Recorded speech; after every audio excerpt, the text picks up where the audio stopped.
Yo, wangsap ngap Isdat di sini. Kali ini kita akan mereview film Gift 2017. Jadi film ini bergenre drama, produksi dari TSG Entertainment, disutradarai oleh Mark Wibb. Di pemeran utamanya itu ada Chris Evans, McKenna Grace, Lindsay Duncan, Janice Lee, dan Octavia Spencer. Langsung saja kita review filmnya, tapi sebelumnya intro.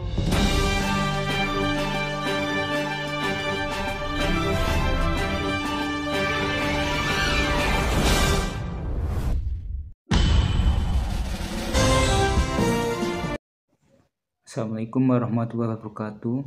Nama saya Muhammad Isdat Fuadi, NPM 1801010097. Berikut penjelasan selengkapnya. Ya, kembali lagi bersama saya di sini ya, karena dari tadi saya juga di sini.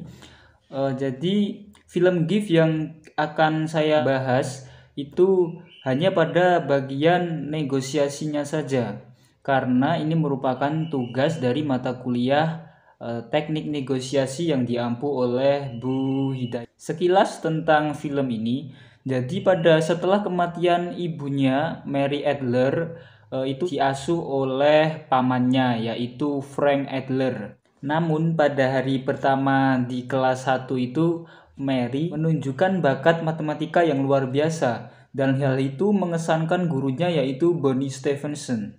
Singkat cerita, jadi kepala sekolah itu mendorong Frank, yaitu paman dari Mary, supaya mengirim Mary itu ke sekolah swasta untuk anak yang berbakat. Namun Frank itu menolaknya karena ia khawatir Mary itu tidak akan memiliki kesempatan yang banyak untuk menghabiskan masa anak-anaknya secara normal. Ibu dari Mary ini, Diane Adler, itu sebenarnya adalah ahli matematika yang potensial. Namun naas, ia tewas bunuh diri saat Mary berusia 6 bulan. Singkat cerita lagi, jadi selepas Frank itu menolak saran dari kepala sekolah itu, kepala sekolah itu langsung menghubungi ibu Frank atau neneknya Mary, yaitu Evelyn Adler. Ia ternyata berusaha mendapatkan hak asuh Mary dan mencoba memindahkannya ke Massachusetts. Evelyn percaya bahwa Mary ini adalah anak yang spesial yang harus dibimbing secara khusus untuk mengatasi berbagai macam persoalan rumit di bidang matematika. Namun, Frank itu bersikeras bahwa saudara perempuannya sekaligus ibunya Mary, yaitu Diane, ingin sang anak itu berada di sekolah umum agar ia itu dapat merasakan masa kecil yang tidak dimilikinya, yaitu ibu Diane itu tidak memiliki masa kecil karena oleh neneknya Mary, yaitu Evelyn, itu dia selalu dikekang untuk belajar dan belajar. Nah, bagaimana negosiasinya? Jadi, negosiasi yang pertama itu terjadi pada menit ke 1,32, di mana Mary itu tidak mau sekolah, tetapi Frank menanyakan at museum, dan Mary tidak tahu apa artinya. Jadi Frank bilang, kau tidak tahu artinya? Tampaknya kau perlu sekolah. Lalu Mary pun mau sekolah. Itu tadi negosiasi singkat ya. Kemudian yang kedua terjadi di menit 20, yaitu negosiasi antara kepala sekolah yaitu Nyonya Davis dan Frank. Kedua belah pihak yang melakukan negosiasi. Itu terjadi karena Mary memukul anak 12 tahun yang mengerjai temannya. Kepala sekolah bilang kepada Frank bahwa Mary bisa dikeluarkan. Lalu Frank menyanggah bahwa dia tidak bisa dikeluarkan karena baru melanggar sekali. Kepala sekolah menawarkan Mary untuk dipindahkan ke Akademi Oaks karena Mary itu sangat berbakat. Bahkan kepala sekolah menawarkan beasiswa di Oaks karena kepala sekolah kenal dengan kepala sekolah Oaks. Tapi Frank menolak karena dia ingin Mary itu tumbuh seperti anak-anak normal. Kemudian negosiasi yang ketiga terjadi pada menit ke-26, di mana kedua belah pihak yaitu Frank dan Evelyn, yaitu ibunya atau neneknya Mary, itu melakukan negosiasi. Mereka melakukan negosiasi membahas hak asuh Mary. Jadi pada negosiasi ini Evelyn menginginkan Mary untuk bersama dirinya karena Mary memiliki bakat yang sangat luar biasa sehingga Evelyn ingin mengembangkan bakat milik Mary, tapi Frank menyanggah. Karena Frank menyanggah, maka Evelyn membawa masalah itu ke jalur pengadilan. Kemudian yang keempat terjadi pada menit ke-31. Negosiasi di pengadilan itu untuk membahas hak asuh Mary. Frank sebagai konstituen 1. Lalu Evelyn menjadi konstituen 2. Lalu Tuan Cullen sebagai pengacara Frank atau agen 1. Dan Tuan Highsmith sebagai pengacara Evelyn atau agen 2. Pengadilan itu dipimpin oleh Hakim Agung yaitu Judge Edward. Kemudian ada Nyonya Gibbons yang mewakili Departemen Kesejahteraan Anak bagian Florida yang berperan sebagai halayak. Kemudian Roberta yaitu sang tetangga itu juga sebagai halayak dan juga halayak-halayak lainnya.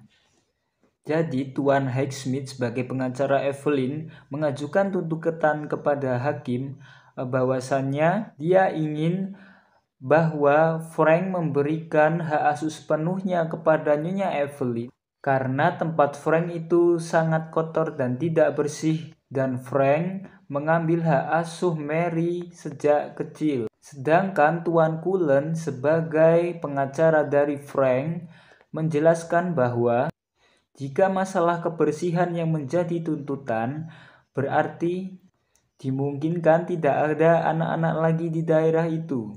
Kemudian halayak yaitu Nyonya Gibbons sebagai perwakilan dari Departemen Kesejahteraan Anak bagian Florida akan melakukan survei di tempat tersebut. Kemudian negosiasi yang berikutnya yaitu proses pengadilan yang kedua. Masih sama ya, Frank sebagai konstituen 1, kemudian ada Evelyn sebagai konstituen 2, ada Tuan Cullen sebagai agen 1, kemudian ada Tuan Highsmith sebagai agen 2, kemudian ada halayak-halayak lainnya seperti Roberta. Namun pada negosiasi kali ini menghadirkan Tuan Pollard. Siapakah Tuan Pollard? Jadi Tuan Pollard itu adalah ayah kandung dari Mary Adler. Pada persidangan ini, jadi Tuan Pollard sebagai ayah Mary itu mengatakan bahwa sejak kecil dia tidak pernah melihat Mary. Dia juga bilang bahwa dia juga mencari Mary sejak dulu di berbagai tempat.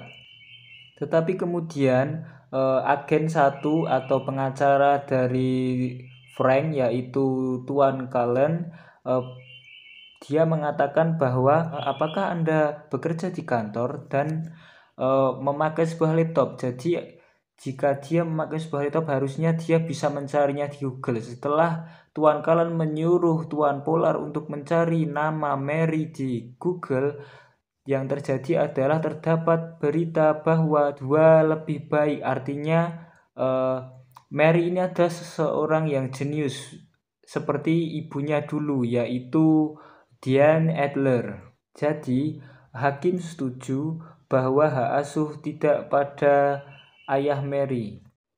Hal tersebut berarti bahwa Tuan Pollard yaitu ayah Mary itu tidak bersungguh-sungguh dalam mencari Mary.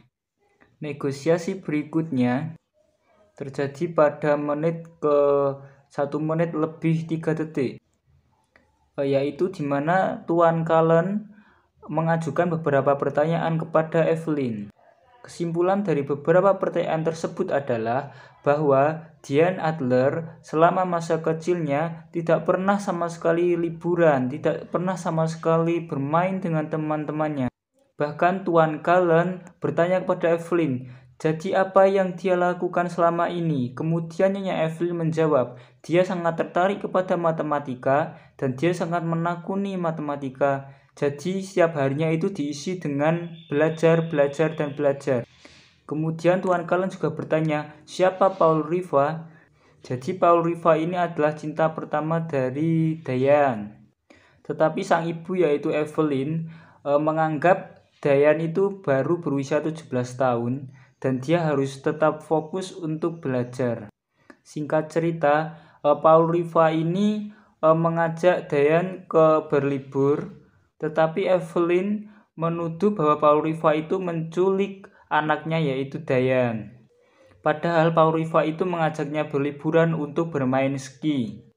Kemudian Evelyn ini melarang Diane itu berhubungan lagi dengan Paul Riva. Diane pun sangat sedih sehingga dia melakukan percobaan bunuh diri.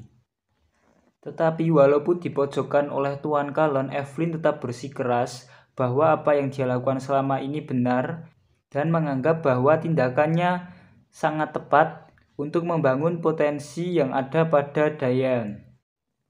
Negosiasi pengadilan terakhir terjadi pada 1 menit lebih 8 detik. Jadi, pengacara dari Nyonya Evelyn yaitu Tuan Highsmith mengajukan beberapa pertanyaan kepada Frank. Salah satu pertanyaannya adalah kenapa dia menolak beasiswa di Oaks. Jadi alasannya adalah si Frank ini menginginkan Mary itu untuk menjadi anak-anak seutuhnya. Dia bisa bermain, bersenang-senang bersama temannya. Intinya untuk menjadi anak-anak seusianya dan tidak tertekan dan dikekang untuk belajar terus-menerus. Negosiasi terakhir terjadi pada 1 menit lebih 12 detik, di mana Tuan Cullen melakukan penawaran kepada Frank. Dia bercerita bahwa semalam dia ditelepon oleh Highsmith yaitu pengacara dari Nyonya Evelyn bahwasannya Mary akan diposisikan sebagai anak asuh. Hal itu menjadi kesepakatan keduanya. Awalnya Frank menolak, tetapi menurut Cullen itu adalah keputusan terbaik karena mereka berdua sama-sama diuntungkan. Tidak ada yang menang atas hak asuh dan juga tidak ada yang kalah, jadi mereka sama-sama diuntungkan. Setelah diposisikan menjadi anak asuh pada usia 12 tahun, Mary berhak untuk memilih dia akan tinggal dengan siapa. Seperti itu keputusannya. Is there a God? I don't know. Just tell me. I would if I could, but I don't know. Neither does anybody else.